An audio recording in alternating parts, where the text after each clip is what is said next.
Chapter 24. The Riches of Content.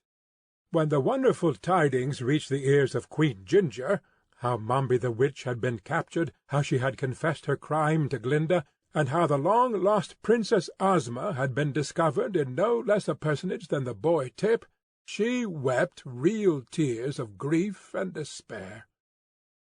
"To think," she moaned, "that after having ruled as queen and lived in a palace, I must go back to scrubbing floors and churning butter again. It is too horrible to think of. I will never consent."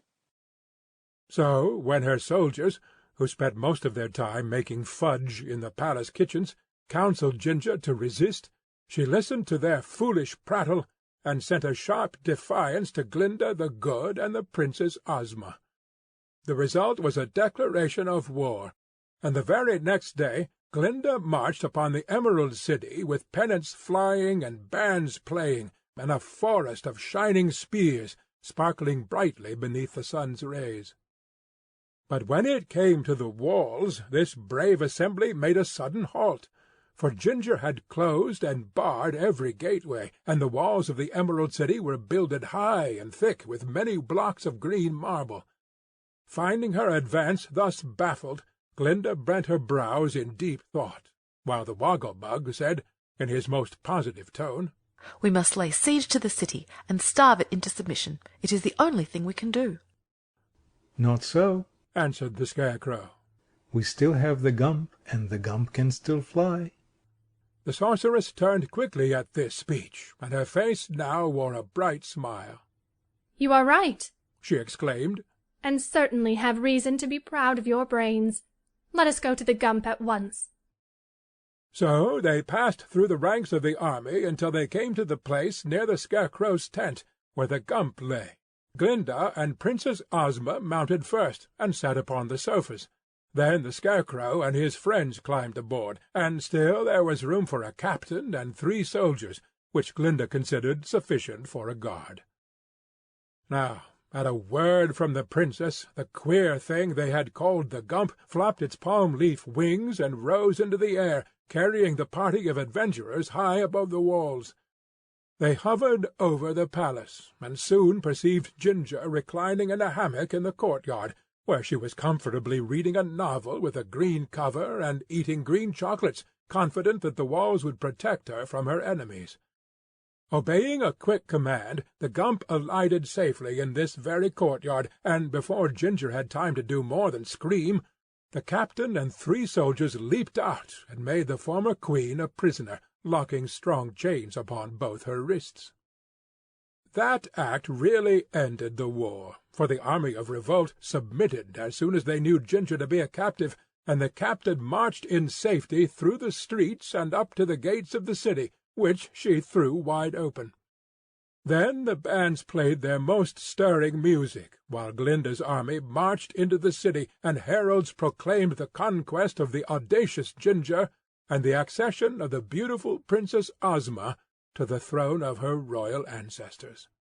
At once the men of the Emerald City cast off their aprons, and it is said that the women were so tired eating of their husbands' cooking that they all hailed the conquest of Ginger with joy.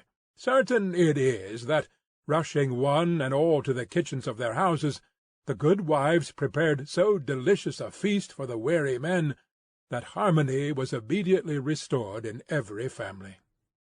Ozma's first act was to oblige the army of revolt to return to her every emerald and every other gem stolen from the public streets and buildings, and so great was the number of precious stones picked from their settings by these vain girls, that every one of the royal jewellers worked steadily for more than a month to replace them in their settings.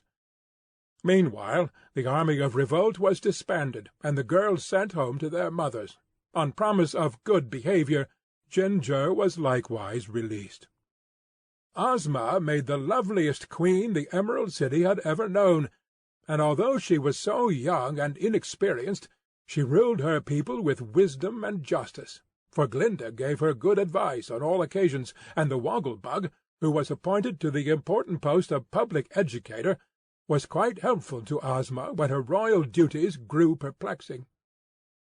The girl, in her gratitude to the Gump for its services, offered the creature any reward it might name. "Then," replied the Gump, "take me to pieces.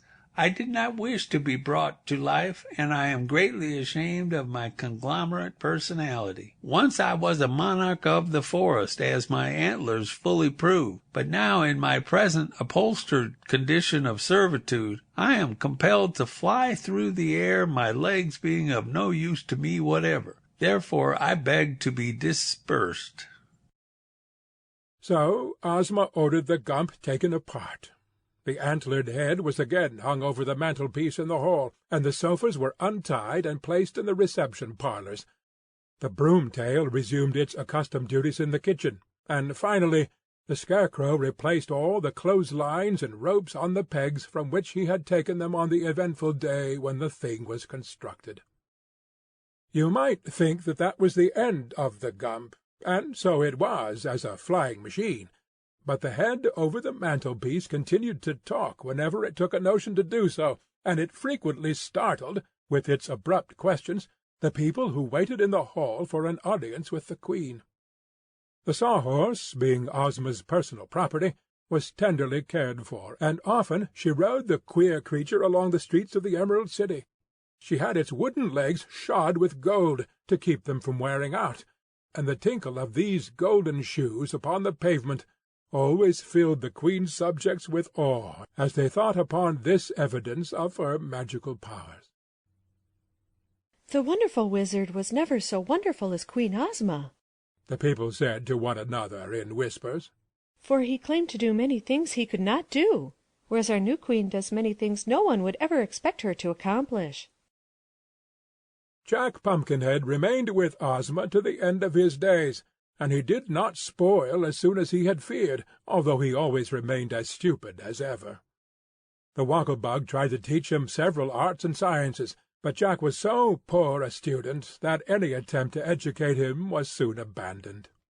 After Glinda's army had marched back home, and peace was restored to the Emerald City, the Tin Woodman announced his intention to return to his own kingdom of the Winkies.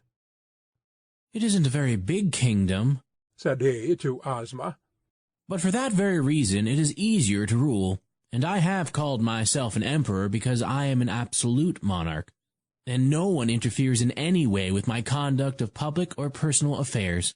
When I get home, I shall have a new coat of nickel plate, for I have become somewhat marred and scratched lately, and then I shall be glad to have you pay me a visit." "Thank you," replied Ozma. "Some day I may accept the invitation, but what is to become of the Scarecrow?" "I shall return with my friend the Tin Woodman," said the stuffed one seriously. "We have decided never to be parted in the future." "And I have made the Scarecrow my royal treasurer," explained the Tin Woodman. "for it has occurred to me that it is a good thing to have a royal treasurer who is made of money. What do you think?" "I think," said the little Queen, smiling, "that your friend must be the richest man in all the world." "I am," returned the Scarecrow, "but not on account of my money, for I consider brains far superior to money in every way. You may have noticed that if one has money without brains, he cannot use it to advantage. But if one has brains without money, they will enable him to live comfortably to the end of his days." "At the same time," declared the Tin Woodman, "you must acknowledge that a good heart is a thing that brains cannot create, and that money cannot buy. Perhaps, after all, it is I who am the richest man in all the world." "You are both rich, my friends," said Ozma gently, "but your riches are the only riches worth having, the riches of contents." End of chapter 24. End of The Marvelous Land of Oz by L. Frank Baum.